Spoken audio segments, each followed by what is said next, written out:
My name is Yosara Trujillo, and I am the founder and head Omi in charge at Sweetwater Dance and Yoga in the South Bronx. Sweetwater offers dance, yoga, boot camp, children's classes, yoga teacher training. So some people are all about yoga and meditation, while other people hate that and can't sit still and need something a lot more intense. I grew up in the Bronx, the child of Caribbean immigrants who were entrepreneurs on all sides. I like to say that the Bronx and I watched each other grow up from opposite sides of my mom's desk. And it was actually my experience at my mother's business that gave me my most marketable skill when I graduated college. I graduated law school in 2011 at 40 years old and pregnant with my first and only child. And at the time, I was an unemployed, unsupported single mother, and yoga for the first time in my life felt completely inaccessible. I found that even when I did make it into a class, that I was the only woman of color in the room, and I really wanted to be surrounded by my own community. I got inspired, and I wound up writing a business plan, and 2 years later, we opened up Sweetwater Dance and Yoga.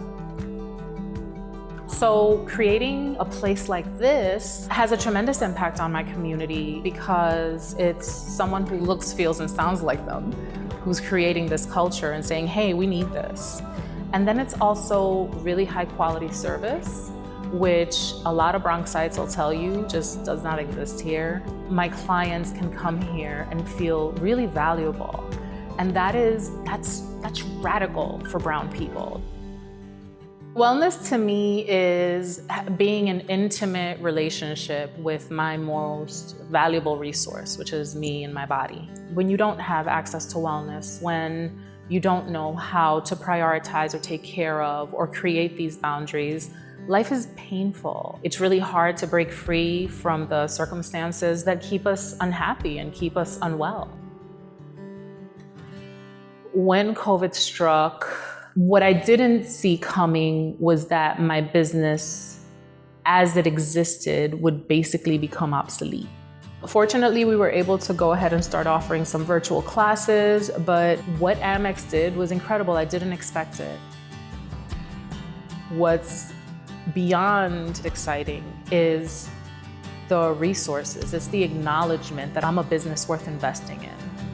That's been really heavy to carry all these years, that I'm not a company worthy of being invested in. My dream is to buy this building. I would like to create a gorgeous rooftop deck with, space for yoga, food boxes, growing veggies and growing things so that during our summer programs, our kids can go right upstairs. I want to develop our not-for-profit so that we can go further into serving our community. One of the things that entrepreneurs, especially I think women entrepreneurs, do is that we sacrifice ourselves. We bleed into our projects and we think it's okay. You are your best resource. Acknowledge that everything in your business that is good stems from you being well.